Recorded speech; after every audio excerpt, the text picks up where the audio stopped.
Start. नमस्कार दोस्तों, good evening. दोस्तों, आज मैं आपको पूरा मन का विज्ञान समझाऊंगा, जैसे मैंने आपको बोला था, लेकिन शॉर्ट में समझाऊंगा। क्योंकि अगर आपको पूरा विज्ञान समझना है, हमारी और दीप सर की भाषा एक ही है। क्योंकि ऐसा है, जो भी आज मैं बना हूँ वो दीप त्रिवेदी जी की वजह से बना हूँ। और मेरी और उनकी साइकोलॉजी बिल्कुल सेम है।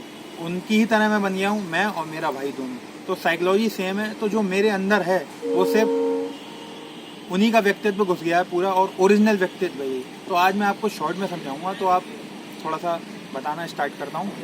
दोस्तों, आज मैं पार्क में आके आज आपको बोल रहा हूँ। वैसे तो मैं मॉर्निंग में वीडियो अपने आप शूट कर लेता हूँ, लेकिन उसमें थोड़ी प्रॉब्लम होती है। उसमें प्रॉब्लम नहीं होती है, ऐसे प्रॉब्लम होती है। लेकिन मैंने कहा चलो कुछ बढ़िया करते हैं। और दोस्तों, हमारे टोटल जो माइंड होते हैं, पूरा विज्ञान बता रहा हूँ, वो 7 मन होते हैं। और 8वां हमारी बुद्धि होती है और ईगो होता है। तो ब्रेन जो है वो हमारे टॉप पे होता है, बुद्धि जिसको हम बोलते हैं। उसका फिजिकल एग्जिस्टेंस है, मतलब वो फिजिकली है, यहाँ पर हम छू सकते हैं उसको।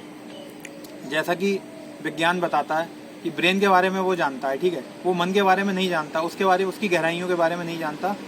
और जो अहंकार है, ईगो, वो भी हमारे टॉप पर है, बट उसका फिजिकल एग्जिस्टेंस नहीं है। फिजिकली एग्जिस्टेंस नहीं है ईगो का। ये अदृश्य है। अदृश्य मतलब दिखाई नहीं देती है। जैसे मन दिखाई नहीं देता, वैसे ही ईगो भी दिखाई नहीं देता।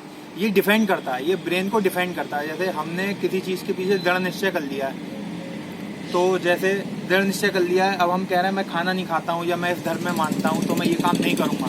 तो वो काम है ईगो का। वो डिफेंड करेगा कि ये मैं कर कैसे सकता हूँ, ये मेरी जाति के खिलाफ हो जाएगा, मेरे धर्म के खिलाफ हो जाएगा।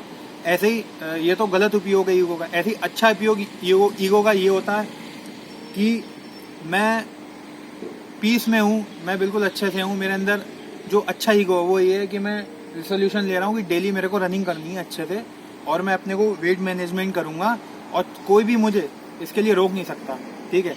मुझे डेली रनिंग पे जाना है, चाहे कुछ हो जाए, और मुझे इसका इस्तेमाल करना है, अपने आप को मेंटेन रखना है। ये अच्छा इस्तेमाल हो गया ईगो का। तो ये अदृश्य है, ये ब्रेन को डिफाइन करता है। अगर हम कोई काम अपने बदलाहट के लिए करते हैं, बदले की चाहत में करते हैं, कि बदलाहट के लिए कि मुझे इसमें इम्प्रूवमेंट लाना है, ये करना है, तो ईगो वो काम करने नहीं देता है हमें। ये गलत उपयोग है ईगो का, ठीक है। और ईगो ने तो लोगों को बर्बाद कर रखा है। अहंकार की वजह से आज लोग बर्बाद हैं। वो झुकना नहीं चाहते, परिस्थिति कैसी भी हो, लेकिन वो झुकना नहीं चाहते। चलिए, अभी इतना ही बता रहा हूँ, क्योंकि ईगो में पूरा एक्सप्लेन कर नहीं रहा हूँ अभी। जब करूँगा तब करूँगा।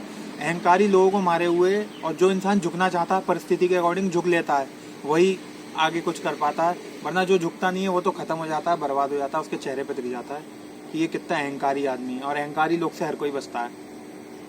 फॉर एग्जाम्पल, सबसे ज़्यादा अहंकारी कौन होते हैं? हमारे नेता, पंडित, मौलवी, पादरी, ठीक है। बड़े बुजुर्ग जितने भी होते हैं, बुढ़े लोग 60+, 50+, ये सब अहंकारी होते हैं। जो जात पात पे मानने वाले हैं, सब अहंकारी होते हैं। अब ब्रेन के बारे में तो आप जानते ही हो, मैं पूरा एक्सप्लेन नहीं कर रहा हूँ। मैंने अपनी पहले वीडियो में बताया था, शॉर्ट में आप देख लेना। ब्रेन इसलिए एक्सप्लेन नहीं कर रहा हूँ। अब मैं टोटल 7 मनों की बात कर रहा हूँ, कार्य प्रणाली, इन शॉर्ट, वरना वीडियो बहुत लंबी हो जाएगी। तो दोस्तों, यहाँ पे हमारा होता है कॉन्शियस माइंड, नेक के पास, ठीक है। यहाँ ईगो, ब्रेन, यहाँ कॉन्शियस माइंड होता है। यहाँ पर हमारा होता है सबकॉन्शियस माइंड, यहाँ पर होता है अनकॉन्शियस माइंड, यहाँ पर होता है सुपर कॉन्शियस माइंड, यहाँ पर होता है कलेक्टिव कॉन्शियस माइंड, और यहाँ पे होता है स्पॉन्टेनियस माइंड, और सबसे लास्ट में होता है अल्टीमेट माइंड। तो दोस्तों, अब मैं ये 7 मनों में, ये जो ऊपर के ब्रेन के व्यक्तित्व के हैं, मैं हमेशा जैसे बात करता हूँ, ब्रेन की पर्सनैलिटी के जो मन बनते हैं वो होते हैं conscious mind, subconscious mind, unconscious mind. ये जो मन है, इनका काम क्या होता है, ये समझ लो, मन हमारा जीवन बर्बाद करके रख देते हैं। अब मैं बताता हूँ कैसे। ये कॉन्शियस माइंड क्या करता है, जानकारियाँ इकट्ठी करता है कि यहाँ से कुछ पढ़ लूँ, यहाँ से कुछ जान लूँ, अखबार में क्या लिखा है, यहाँ क्या लिखा है, इधर पढ़ लूँ, उधर पढ़ लूँ, वो क्या कर रहा है, ये चीज़ जानकारी ले लूँ, वो देखो वो कितने अच्छे नंबर लाया है, मैं भी पढ़ूंगा। तो जितनी भी आप न्यूज़ देख रहे हो, ठीक है, आप कुछ भी फालतू की जानकारी एकत्रित कर रहे हो न्यूज़पेपर में, मीडिया में, या आपको कोई बता रहा है कि दूध पीने से ऐसा होता है, आप दूध पी रहे हो, तो आपने कहा अच्छा ऐसा होता है, आपने दूध पीना बंद कर दिया। अपनी अंदर की आत्मा कहाँ गई कि मुझे दूध मेरे लिए सही है या नहीं है? किसी ने कह दिया ये कर लो, वो करने चले गए, तो अपना कहाँ गई? अपनी आत्मा सब मार दी। ये सब कॉन्शियस माइंड के गुण हैं। जो बढ़ता है तो वो ये करता है, दुष्प्रभाव है उसके। तो जानकारियाँ जितनी भी ये सब इकट्ठी मत करो, ये सब कॉन्शियस माइंड बनाती हैं। जानकारियों से बनता है, ये भी जान लूँ, वो भी जान लूँ, पूरी दुनिया इकट्ठी कर लूँ, पूरा करकट, ये समझ लो। ये कॉन्शियस माइंड का गुण है। यहाँ पर होता है सबकॉन्शियस माइंड। ये जब बनता है, बुद्धि के व्यक्तित्व के ये 3 मन बनते हैं, उन्हीं पे मैं बात कर रहा हूँ, जो कि हमारे लिए खतरनाक है, ठीक है। सबकॉन्शियस माइंड दूसरा हो गया। इसका क्या काम है? ये दया, सहानुभूति, जैसे कोई भिखारी आ गया, वो भीख मांग रहा है, तो भैया उसे दया सहानुभूति आ गई, उसको पैसे दे दिए। कोई कहीं मृत्यु हो गई तो उसके साथ हम भी रो रहे हैं, ठीक है। दुख लग रहा है, चिंता पकड़ रही है, मेन दुख आ गया, इसमें दया सहानुभूति आ गई, ये सबकॉन्शियस माइंड का स्टोरेज है। ये रिलेशनशिप है, और आपके परिवार में रिलेशनशिप होते हैं, कर्तव्य निभाने होते हैं, ये मेरा भाई है, मेरा चाचा का लड़का है, मेरा ये है, ये सब ज़्यादातर जितने भी कर्तव्य निभाए जाते हैं ये सबकॉन्शियस माइंड में ही होते हैं कि इसमें जमा होता है। इसका मेन काम क्या होता है? इसका काम यही होता है कि दया सहानुभूति दिखाना, ये सब करना।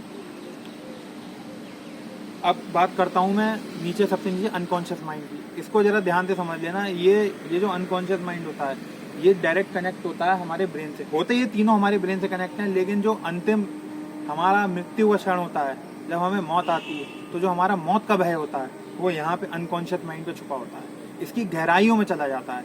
और ये अनकॉन्शियस माइंड कैसे बनता है, कैसे मजबूत होता है? ये होता है चिंता। इसमें क्या आता है? चिंता आता है। चिंता, दुख मेन प्रमुख कारण है। हम टेंशन लेते हैं, हम चिंता पालते हैं, हम डरते हैं, फियर, डर। यहाँ पर मेन डर का स्टोरेज छुपा हुआ है। जितने भी आपके डर छुपे हुए हैं, भय छुपे हुए हैं, जितनी चीज़ों से आप डरते हो, आप चिंता पालते हो, ठीक है, आप घबराते हो, वो सब इसी माइंड में छुपे हुए हैं, ठीक है। अब इस माइंड के दुष्प्रभाव तो आप जानते ही हो। कोई हिम्मत नहीं जुटा पाता अच्छा करने की।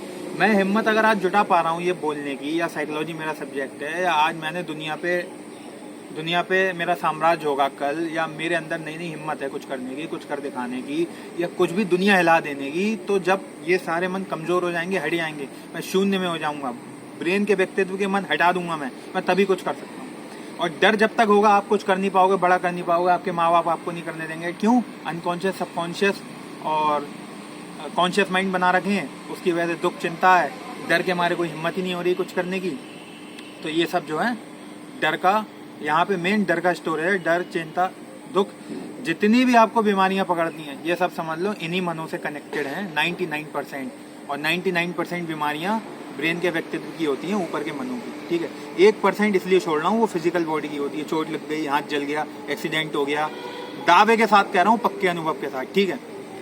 ये यहाँ का हो गया। अब मैं दुष्प्रभाव बता रहा हूँ, अभी कैसे बनते हैं, क्या बनते हैं, ये पूरी बात नहीं कर रहा हूँ, लेकिन ये बता रहा हूँ कि कौन कौन से मन होते हैं और कहाँ कहाँ पे होते हैं, और क्या क्या डर होता है। यहाँ सहानुभूति लगा होता है, यहाँ पे जान कहानियों से बनता है, यहाँ पे डर निकल के आता है। अनकॉन्शियस माइंड में डर है, चिंता है, दुख है, ये स्टोरी होता है। अब थोड़ा शॉर्ट में यही बता दे रहा हूँ ये कैसे बनते हैं, क्यों बनते हैं, क्योंकि फिर आपको समझ में आ जाएगा।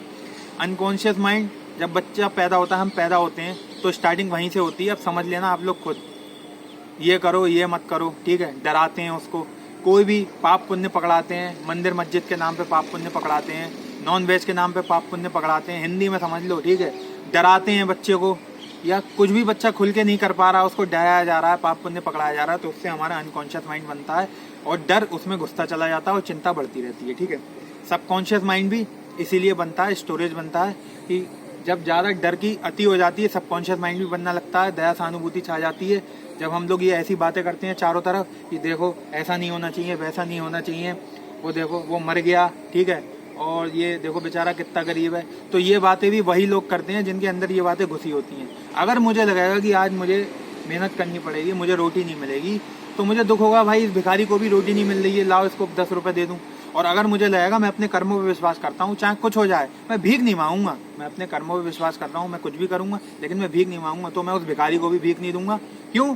क्योंकि मुझे पता है अगर मेरी ये पोजीशन आ जाएगी, मैं अपने कर्मों में विश्वास है, मैं कुछ भी कर लूंगा, मैं कुछ भी बेच लूंगा, लेकिन मैं भीख तो नहीं मांगूंगा। तो मेरे अंदर दया स्टोरेज, सहानुभूति का स्टोरेज नहीं है, ये उन्हीं के अंदर है जो दे रहे हैं, जो कर रहे हैं, ठीक है। अब आ जाओ कॉन्शियस माइंड पे। कॉन्शियस माइंड तो मैंने आपको बता ही दिया क्यों बनता है, जानकारियों से बनता है, और ये कुछ नहीं करने देता, हर चीज जानना चाहता है, और जबकि जानने का कुछ है ही नहीं। इस क्षण में, अभी मैं इस क्षण में यहाँ हूँ, बोल रहा हूँ, मेरे सामने कैमरा है, मेरा भाई पकड़ा हुआ है, उसके अलावा अगर मेरे पास कोई और जानकारी आती है तो उसका कोई उपयोग नहीं है, और वही बाधा है हमारी सफलता में, ठीक है, साफ सीधी बात। अब आ जाओ super conscious mind. Super conscious mind हम लेके पैदा होते हैं, बच्चा पैदा होता है सुपर कॉन्शियस माइंड में। इसका मेन गुण होता है उत्साह, दृढ़ता, ठीक है, शैतानी करना, कॉन्सेंट्रेशन, ऊर्जा। ऊर्जा तो इतनी होती है, कितना खेल लो, कितना भाग लो, भाई साहब थकोगे ही नहीं, और जीवन भर, और समझ लो लगभग शून्य में रहते हैं। जब बच्चा पैदा होता है तो शून्य में होता है, ये सारे ऊपर मन परिवार की मेहरबानी से, समाज की मेहरबानी से, शिक्षा स्कूल की मेहरबानी से, धर्म की मेहरबानी से बनते हैं। ठीक है, अब इस मन में अगर बच्चे की परवरिश हो गई सही से, वो जैसा कर रहा है उसको करने दो, जो वो लेके पैदा हुआ है, तो वो कैसे क्या बन जाएगा। ठीक है, नाम कर जाएगा। अब इसके सुपर कॉन्शियस के नीचे आ जाओ कलेक्टिव कॉन्शियस माइंड पे। ये कलेक्टिव कॉन्शियस माइंड होता है जिसको हम बोलते हैं टेलीपैथी। आपने सुना होगा टेलीपैथी। मैं यहाँ बैठे बैठे मेरे बारे में कोई भी निगेटिव सोच रहा होगा, मैं पहचान लूंगा इसके थ्रू। ये टाइम के गणित को बहुत अच्छे से जानता है। जो इंसान इस गहराई में जीने लगेगा वो अपना समय भी बदल सकता है, दूसरों का समय भी बदल सकता है। और कलेक्टिव कॉन्शियस माइंड में आने के बाद कोई खतरा नहीं रहता, क्योंकि मैं जब अपना समय बदल लूंगा और हर घटना नियम से घट रही है तो मैं पूरा भविष्य भी बदल दूंगा, अपना भी दूसरों का भी, और मैं भविष्य जान भी सकता हूँ। अगर मैं इस क्षण में कलेक्टिव कॉन्शियस माइंड में हूँ, मेरा सक्रिय है पूरी तरीके से, तो मैं जान लूंगा कल क्या होगा, कल मेरा भविष्य क्या होगा, कल क्या होगा, कल नहीं होगा, और मैं क्या बनने वाला हूँ। ठीक है, तो ये टेलीपैथी करता है, ये आगे भी जान लेगा, ये लोगों के माइंड पढ़ ले रहा है पूरी दुनिया की, दुनिया को क्या पसंद है। जो दुनिया को पसंद है मैं जब वो कर सकता हूँ, तो मुझे दुनिया का सबसे फेमस आदमी या पैसे वाला बनने से कौन रोक सकता है भाई। मैं तो सृष्टि का राजा हो गया। फिर ये कलेक्टिव कॉन्शियस माइंड करता है। अब सबसे नीचे आ जाओ स्पॉन्टेनियस माइंड। स्पॉन्टेनियस माइंड होता है क्षणिक माइंड। इसी क्षण, मैं इस क्षण में बोल रहा हूँ, इसके सिवा मेरे पास अगर कोई भी विचार आता है तो वो समझ लो बुद्धि के व्यक्तित्व का है और वो निगेटिविटी हो गई। तो फिर मेरा ध्यान भटक गया इस क्षण से और फिर मैं चला गया उस क्षण पे, और वो समझ लो वही एकमात्र पाप है। स्पॉन्टेनियस माइंड में आने के बाद इंसान खुद साक्षात प्रकृति बन जाता है। प्रकृति मतलब नेचर बन जाता है। फिर अंदर से नेचर जो भेजता है वही वो बोलता है। चाहे मैं बोलता हूँ, चाहे दीप त्रिवेदी जी बोलते हैं, चाहे मेरा भाई बोलता है, वो क्षणिक चेतना होती है, उसके आगे पीछे कुछ नहीं आता। फिर जो अंदर से आता है वही निकलता है। फिर उसमें बुद्धि चाहे कुछ भी बोल दे, अच्छा बुरा पाप पुण्य नहीं आता। ये सब तो ऊपर बुद्धि के व्यक्तित्व के मन की बातें हो गई। सिर्फ क्षणिक मन में जो होता है, फिर चाहे जो इंसान जो भी बोल दे, उल्टा सीधा कुछ भी नहीं, सामने वाले को बुरा लगे अच्छा लगे, वो स्पॉन्टेनियस माइंड जो बोलेगा वही सही होगा, उसको कोई गलत नहीं कर सकता, क्योंकि वो अंतिम निर्णय होता है इस नेचर का, इस पृथ्वी का, और वही होना होता है। और जो इस नेचर में जो शून्य में बोल देता है वही सत्य है, उसके अलावा दूसरा कोई सत्य नहीं है। और जितने भी बड़े बड़े काम हुए वो स्पॉन्टेनियस माइंड से ही हुए हैं। ठीक है, क्रिएटिविटी बहती है तो वो स्पॉन्टेनियस माइंड से बहती है। वो हमारी अंतिम नाभि से थोड़ा सा ऊपर जस्ट चिपका हुआ होता है स्पॉन्टेनियस माइंड।